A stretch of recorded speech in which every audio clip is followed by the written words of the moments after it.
Hi guys, my name is Antonio. So in this video, we will be talking about revisions in DXF file. So let's go to the tutorial.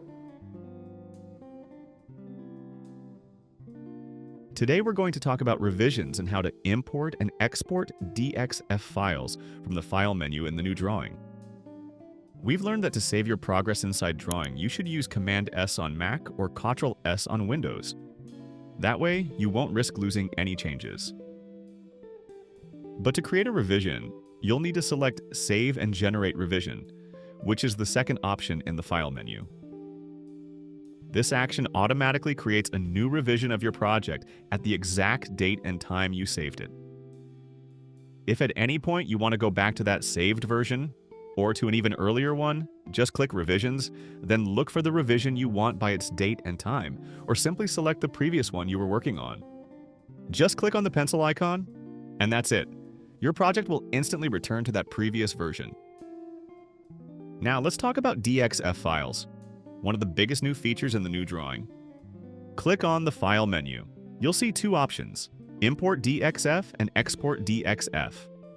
To export your project, select Export DXF, then choose the area, part, and file version you want to export. In this example, I'll select the kitchen area, the KA part, and set the DXF version to R12.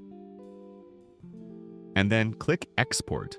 Up here, you'll see the download of your exported DXF file.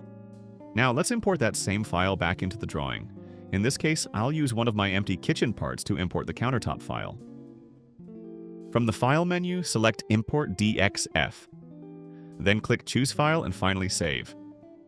After importing your countertop into the drawing area, you'll see that all its elements were included, such as the waterfall, sink cutouts, edges, corners, measurements, and seams from the original design. If your import shows any errors, don't forget to report it here. Write us a quick feedback and click Send. That's all for today, folks. I hope you enjoyed it. See you in the next tutorial.